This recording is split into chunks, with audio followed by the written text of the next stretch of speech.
الحمد للہ وکفی وسلام علی عبادہ الذین اصطفیٰ اما بعد۔ خلاصہ مضامین قرآن کا سلسلہ، اس سلسلے کا چوتھا پارہ، اس کا آغاز کیا جائے گا۔ تو یہ سورۃ آل عمران جو کہ ترتیب توقیفی کے اعتبار سے تیسرے نمبر پر اور ترتیب نزولی کے اعتبار سے 99 اس کا نمبر ہے، اسی کا تسلسل ہے آگے۔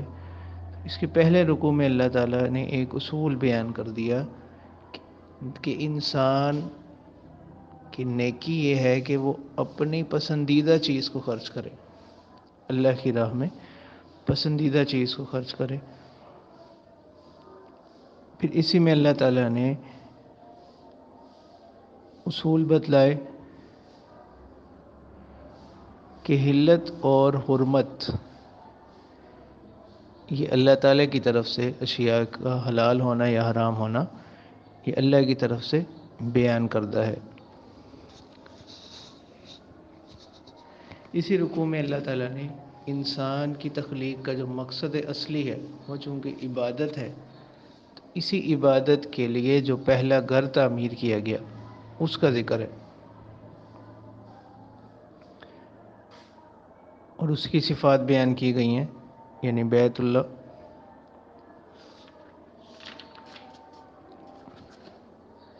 پھر آگے چل کر اللہ تعالیٰ دوسرے رکوع کے شروع میں اس کا آغاز فرما رہے ہیں تقوی کے حکم سے۔ تقوی، خوف خدا، پرہیزگاری، یہ بنیادی چیز ہے جس کا کسی بھی مسلمان سے مطالبہ کیا گیا کہ انسان اپنی خواہشات کو چھوڑ کر اللہ کی مرضی کو اپنائے، اور اس میں اللہ نے حکم دیا کہ آپس میں لوگ اللہ کی رسی کو مضبوطی سے تھام کر رکھیں، یعنی صراط مستقیم پر چلتے رہیں، اور آپس میں ایک دوسرے کے ساتھ حق سے اختلاف نہ رکھیں، یعنی ایسا اختلاف جو کسی ذاتی غرض پر، کسی مفاد پر مبنی ہو۔ باقی مجتہدین کے جو اختلافات ہیں وہ اس میں شامل نہیں ہیں۔ پھر اسی رکوع میں اللہ تعالیٰ نے اس چیز کی طرف اشارہ کیا کہ ایک جماعت ایسی ہونی چاہیے جو بھلائی کی طرف، نیکی کی طرف بلائے، نیکی کا حکم دے اور برائیوں سے روکے، اور یہی لوگ کامیاب ترین لوگ ہیں۔ تیسرے رکوع کا آغاز بھی اسی چیز سے کیا گیا، اور اس امت کی یہ خاص طور پر فضیلت بیان کی گئی کہ امر بالمعروف یعنی نیکی کا حکم دینا اور نہی عن المنکر برائی سے روکنا۔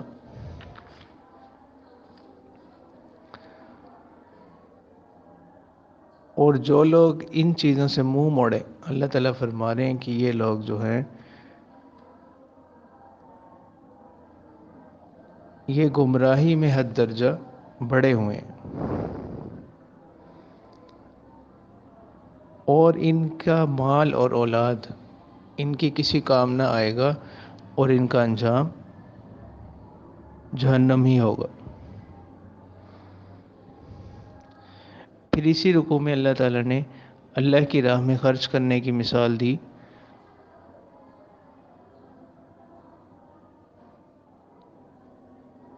کہ وہ لوگ جو اللہ کی راہ میں صحیح نیت کے ساتھ خرچ کرتے ہیں ان کا بڑا اجر ہے،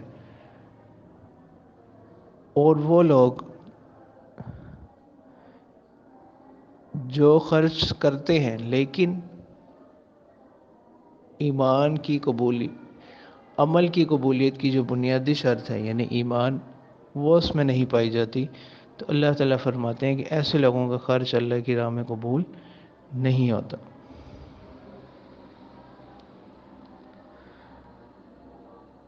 اگلے رکوع کے اندر اللہ تعالیٰ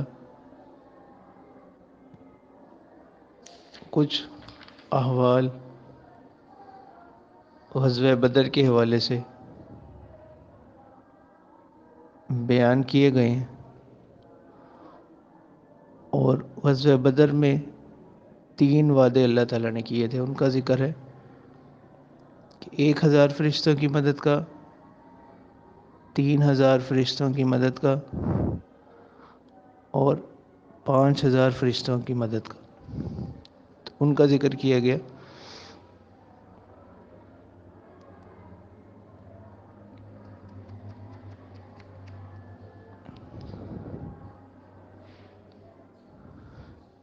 پھر اسی رکوع کے اندر اللہ تعالیٰ نے اپنے پیغمبر علیہ السلام کو غزوہ احد کے موقع پر، جب آپ صلی اللہ علیہ وسلم کے دندان مبارک شہید ہو گئے اور آپ زخمی ہوئے، تو اس وقت اللہ تعالیٰ نے آپ صلی اللہ علیہ وسلم کو صبر کا حکم دیا کہ آپ دشمنوں پر بد دعا نہ فرمائیں، ممکن ہے ان میں سے کچھ لوگ کل کو ایمان لے آئیں۔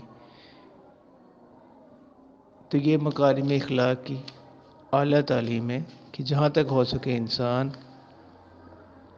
اپنے دشمن کو معاف کرے، تو معافی کی فضیلت کو یہاں پر بیان کیا گیا۔ پھر اگلے رکوع کا آغاز سود کی حرمت سے کیا گیا کہ اللہ تعالیٰ نے سودی لین دین اور سودی معاملات سے منع فرما رہے ہیں، اور نیکیوں کی طرف سبقت کا حکم دیا گیا کہ لوگ نیکیوں کی طرف بڑھیں۔ اور ان لوگوں کا بدلہ کیا ہوگا؟ اللہ تعالیٰ فرماتے ہیں کہ اللہ کی طرف سے مغفرت اور ایسے باغات جن کے نیچے سے نہریں بہتی ہوں گی، اور یہ ان میں ہمیشہ رہیں گے۔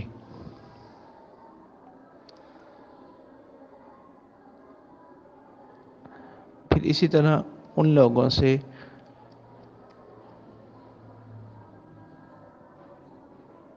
جن کو تکلیف پہنچی، اللہ تعالیٰ فرماتے ہیں کہ اگر تمہیں کوئی تکلیف پہنچی تو تم سے پہلے بھی لوگوں کو تکلیف پہنچتی رہی ہیں، تو لہٰذا ان پر کوئی پریشانی والی بات نہیں ہے۔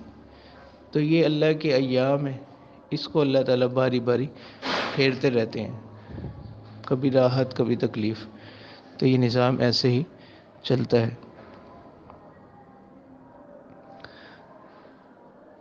اگلے رکوع کے اندر اللہ تعالیٰ جناب رسول اللہ صلی اللہ علیہ وسلم کا یہاں نام اسم محمد ذکر کیا گیا، تو یہ قرآن مجید میں اسم محمد 4 مقامات پر آتا ہے، تو ان میں سے پہلا مقام یہ ہے۔ تو اللہ تعالیٰ نے آپ صلی اللہ علیہ وسلم کا تعارف کروایا کہ یہ بھی اللہ کے رسول ہی ہیں، جیسے ان سے پہلے رسول گزرے ہیں، اور ایک وقت آئے گا کہ یہ بھی دنیا سے پردہ فرما جائیں گے، جیسا کہ اللہ کا ایک نظام ہے کہ ہر وہ شخص جو بھی دنیا میں آیا ہے وہ ایک وقت پر اس کو دنیا سے جانا ہوگا۔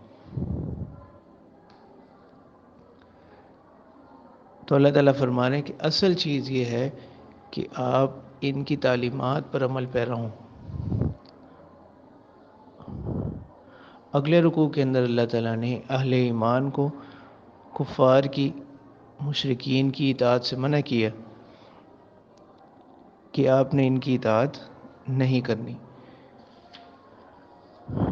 تو اگر آپ ان کی اطاعت نہیں کریں گے تو اس کا نتیجہ کیا ہوگا کہ اللہ تعالیٰ دشمن کے دلوں میں تمہارا رعب ڈال دیں گے، کہ اس کے دلوں میں تمہارا ایک خوف ہوگا، رعب ہوگا۔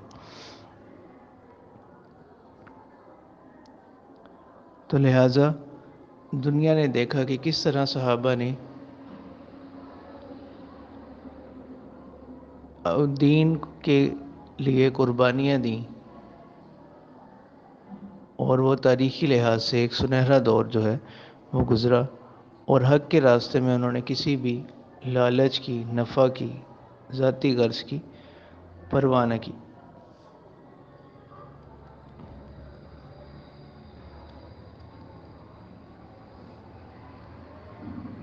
پھر اگلے رکوع کے اندر اللہ تعالیٰ جہاد کے احکام چل رہے ہیں، تو اللہ تعالیٰ مسلمانوں سے فرما رہے ہیں کہ تم ثابت قدم رہو، بزدلوں کی طرح کمزور نہ پڑ جاؤ۔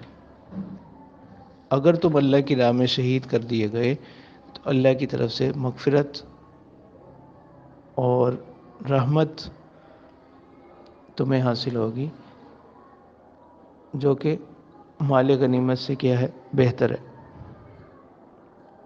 پھر اللہ تعالیٰ نے خاص طور پر جو لوگ دعوت کے منصب پر کام کر رہے ہوتے ہیں یا ان کا تعلق لوگوں کے ساتھ ہوتا ہے، لوگوں کی اصلاح کا کام کرتے ہیں، اس کی کیا صفات ہونی چاہیے، اس کے لیے اللہ تعالیٰ نے اپنے خاص پیغمبر صلی اللہ علیہ وسلم کو نمونہ بنایا۔ اللہ تعالیٰ فرماتے ہیں کہ ہم نے اپنی رحمت سے آپ کو نرم بنایا، اگر آپ سخت ہوتے تو یہ لوگ آپ کے پاس سے کیا ہو جاتے، منتشر ہو جاتے۔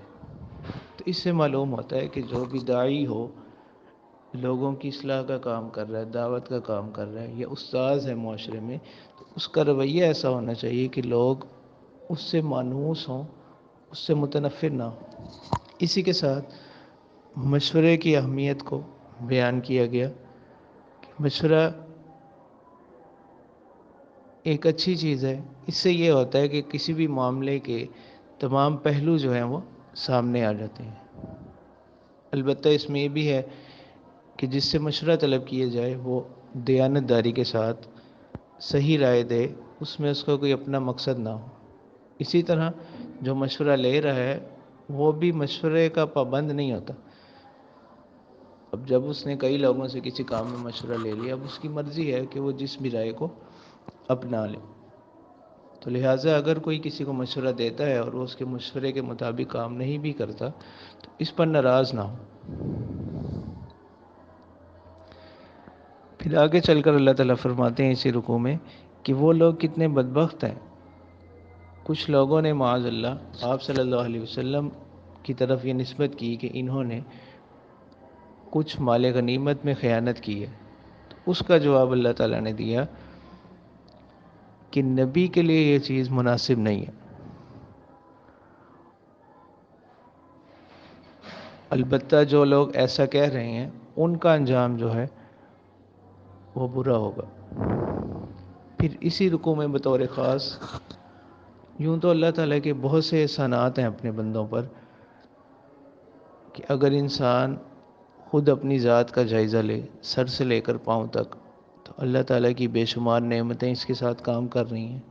اگر یہ اپنی زندگی کا جائزہ لے، صبح سے لے کے رات تک کے جو معمولات ہیں، اس میں بھی یہ بے پناہ اللہ کی نعمتوں سے فائدہ اٹھا رہے ہیں۔ لیکن اللہ تعالیٰ نے اپنی کسی نعمت کو بطور احسان کے ذکر نہیں کیا بندے کے اوپر، لیکن ایک نعمت ایسی ہے جس کو اللہ تعالیٰ بطور احسان کے ذکر فرما رہے ہیں۔ وہ نعمت کیا ہے؟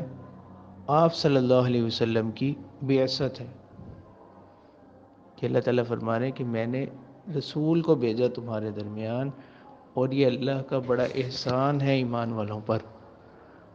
پھر مقاصد نبوت کو بیان کیا گیا کہ رسول کو بھیجنے کے جو مقاصد ہیں، تلاوت کتاب ہے، تزکیہ یعنی لوگوں کے دلوں کو، اخلاق کو سنوارنا، تعلیمی کتاب اور حکمت ہے۔ تو اس سے معلوم ہوتا ہے کہ جس طرح قرآن مجید کی تعلیمات پر عمل پیرا ہونا ضروری ہے، اسی طرح آپ صلی اللہ علیہ وسلم کی بتلائی ہوئی تعلیمات جو احادیث ہیں وہ بھی قرآن ہی کا بیان ہے، ان پر بھی عمل کرنا اسی طرح ضروری ہے جس طرح کہ قرآن پر عمل کرنا۔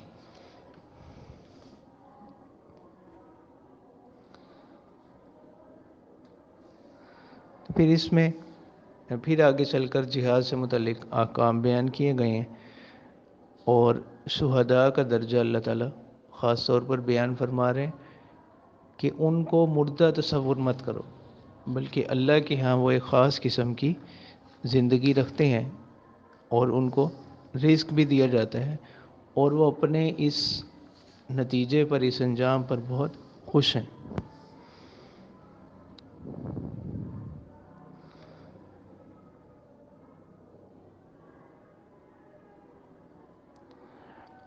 اگلے رکوع کے اندر بھی مختلف غزوات سے متعلق احکام چل رہے ہیں، اور ان کے قصے ذکر کیے جا رہے ہیں. تو ایک طویل سلسلہ ہے. اور اسی کے ساتھ ساتھ انفاق یعنی اللہ کی راہ میں خرچ کرنے کا حکم دیا گیا ہے. بخل یعنی اپنے مال کو روکے رکھنے سے منع کیا گیا. پھر اگلے رکوع کے اندر اللہ تعالیٰ ایک خاص قصے کو ذکر کر رہے ہیں کہ جس وقت یہودیوں سے کہا گیا کہ وہ خرچ کریں تو انہوں نے معاذ اللہ یہ کہنا شروع کر دیا کہ شاید اللہ تعالیٰ کو کیا ضرورت آن پڑی کہ اللہ تعالیٰ ہمیں خرچ کرنے کا حکم دے رہے ہیں. معاذ اللہ اللہ تعالیٰ محتاج ہو گئے ہیں. اس کا جواب پھر اللہ تعالیٰ نے دیا کہ ہم نے ان لوگوں کی بات سن لی ہے کہ جنہوں نے کہا کہ اللہ تعالیٰ معاذ اللہ محتاج ہیں اور ہم مالدار ہیں. تو ان قریب ہم ان کو ان کا انجام ان کے سامنے لے آئیں گے. اور وہ کیا ہوگا؟ وہ دردناک عذاب ہوگا. اور وہ ایسا نہیں کہ ان پر ناحق ہوگا بلکہ اس کا سبب جو ہے وہ انہی کے اعمال ہوں گے. پھر اسی رکوع کے اندر اللہ تعالیٰ نے اپنے ایک اصول کو بیان کیا کہ ہر وہ شخص جو سانس لے رہا ہے ایک وقت ایسا آئے گا کہ وہ موت کا ذائقہ چکھے گا. یعنی جو بھی نفس دنیا میں آیا ہے اس کے لیے موت کیا ہے؟ برحق ہے.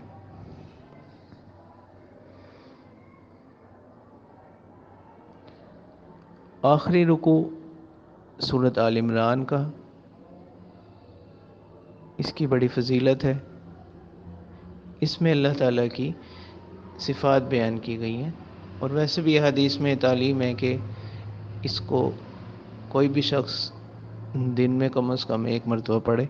تو اس میں اللہ تعالیٰ کی صفات بیان کی گئی ہیں اور مختلف دعائیں ہیں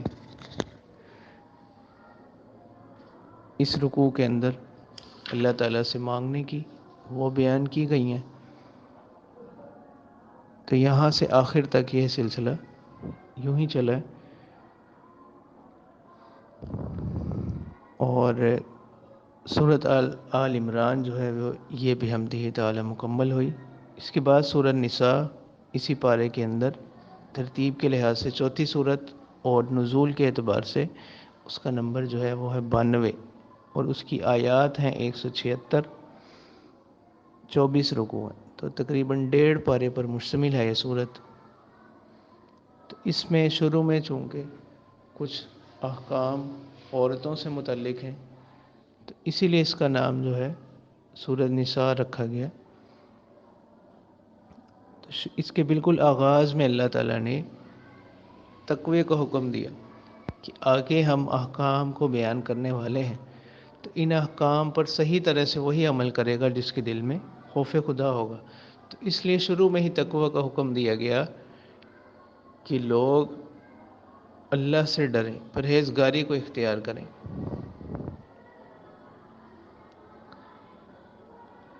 تو اس کی پہلی آیت جو ہے یہ عام طور پر خطبہ نکاح میں بھی پڑھی جاتی ہے.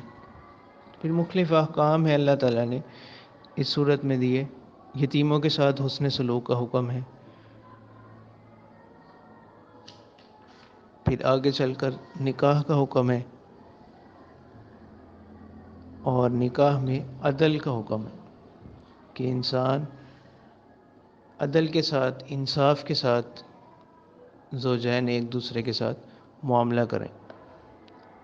اور یہی شرط ہے کہ جو اسلام نے کثرت ازدواج کا حکم دیا کہ ایک سے زیادہ نکاح، وہ ایسے نہیں ہے کہ جو بھی شخص کوئی بھی مرد ہے اس کا دل کرے وہ دوسرا نکاح کر لے، تیسرا نکاح کر لے، بلکہ اس کی بنیادی شرط یہی ہے کہ اگر وہ ان سب کے درمیان سب بیویوں میں عدل کر سکے. تو اگر وہ ایسا نہیں کر سکتا تو پھر اللہ تعالیٰ فرماتے ہیں پھر ایک پر ہی اکتفا کرے. اسی طرح اللہ تعالیٰ فرما رہے ہیں کہ حق مہر کے حوالے سے کہ جو حق مہر تم نے مقرر کیا نکاح کے وقت وہ اس کی ادائیگی میں ٹال مٹول سے کام نہ لو. وہ عورت کا حق ہے، اس کو دے دو.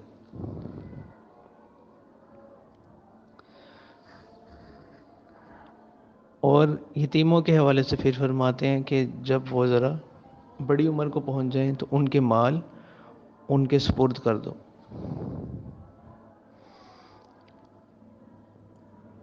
اور ان کے مالوں میں سے خود مت لو، یعنی جو یتیم جس کی سرپرستی میں ہے وہ اس کے مال میں سے خود نہ لے، ہاں بقدر ضرورت اس میں سے کچھ لے سکتا ہے، اس کی حفاظت چونکہ وہ کر رہا ہے اس کے عوض میں کچھ لے سکتا ہے، لیکن وہ صرف اس میں بھی اسراف نہ ہو۔ پھر اسی طرح اللہ تعالیٰ فرماتے ہیں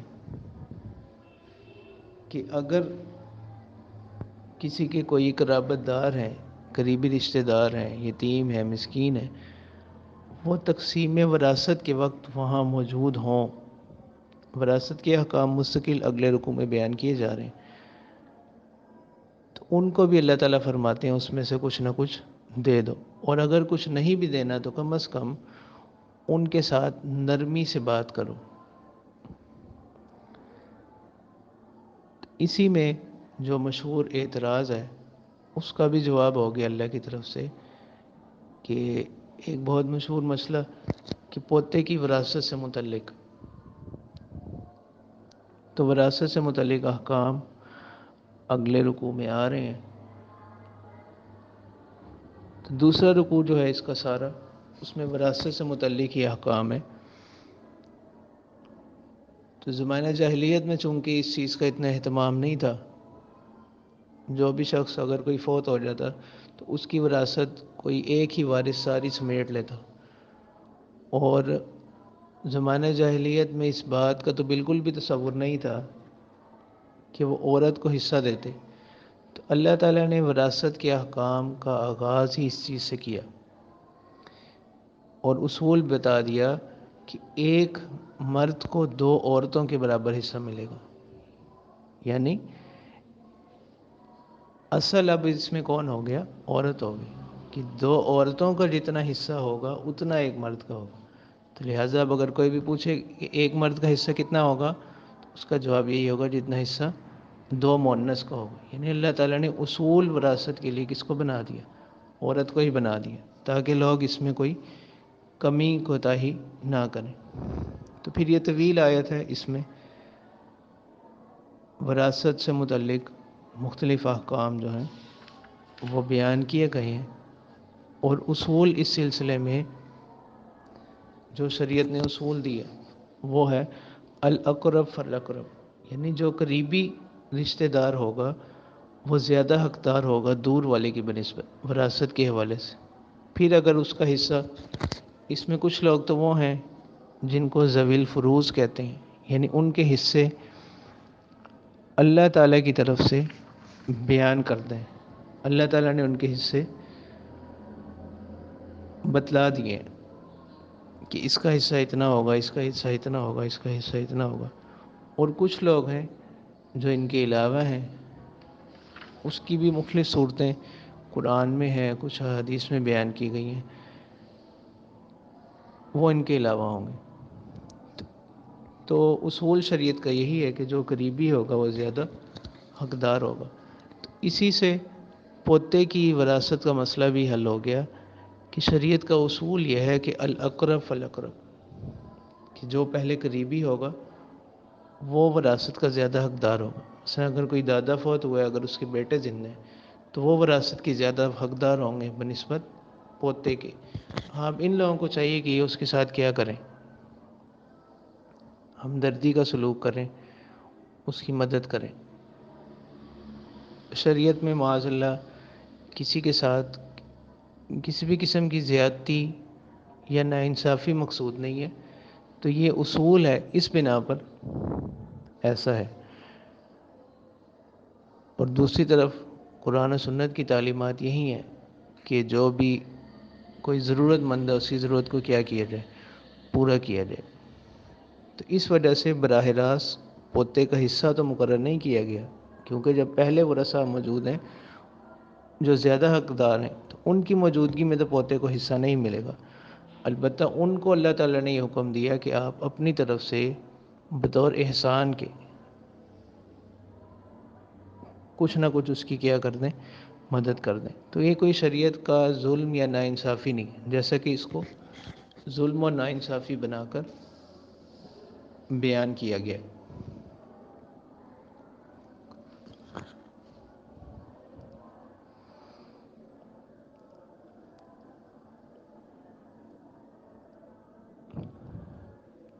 پھر اگلے رکوع میں اللہ تعالیٰ فرماتے ہیں کہ اگر کوئی شخص برائی کا ارتکاب کر لے اور وہ برائی ثابت بھی ہو جائے تو ان کو کیا کرو، ان کو سزا دو۔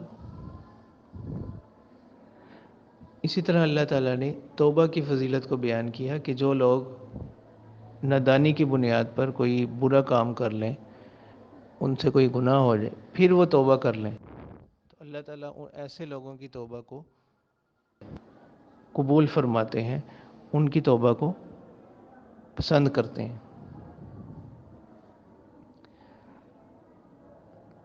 اسی طرح آگے اللہ تعالیٰ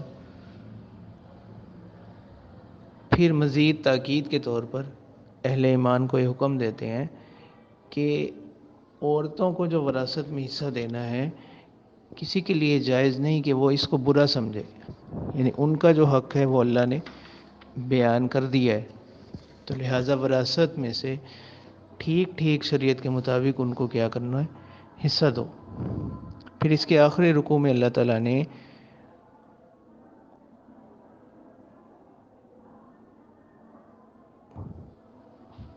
وہ رشتے بیان کیے کہ جن سے نکاح جو ہے وہ حرام ہے، یعنی ان سے نکاح نہیں ہو سکتی۔ اس میں کچھ تو وہ ہیں کہ نسب کی وجہ سے ان سے نکاح منع ہے، جیسے والدہ ہے، بیٹیاں ہیں، بہنیں ہیں، پھپھی ہیں، خالہ ہیں، ٹھیک ہے، بھتیجی ہے، بھانجی ہے۔ اور کچھ تو وہ ہیں کہ رضاعت کی وجہ سے، یعنی بچپن میں ان لوگوں نے ایک ہی کسی عورت سے ان کی رضاعت ثابت ہو گئی، اس وجہ سے وہ کیا ہیں، اب ان سے نکاح منع ہو گیا، ٹھیک ہے، رضاعی والدہ ہے، رضاعی بہن ہے۔ اور تیسری قسم کے وہ رشتے ہیں جو نکاح کی وجہ سے حرام ہو جاتے ہیں، جیسے بیوی کی والدہ ہے، یا اس کی پہلے سے کوئی بیٹی ہے، اس کی پرورش میں ہے، اس سے نکاح بھی کیا ہوگا، حرام ہوگا۔ اسی طرح ایک ہی وقت میں دو بہنوں کو نکاح میں رکھنا یہ بھی درست نہیں ہے۔ تو ان احکام پر اللہ تعالیٰ نے یہ چوتھے پارے کا جو ہے اختتام ہوا، تو یہ اس کے مختصر مضامین کا خلاصہ آپ کے سامنے بیان کیا گیا۔ وآخر دعوانا ان الحمد للہ رب العالمین۔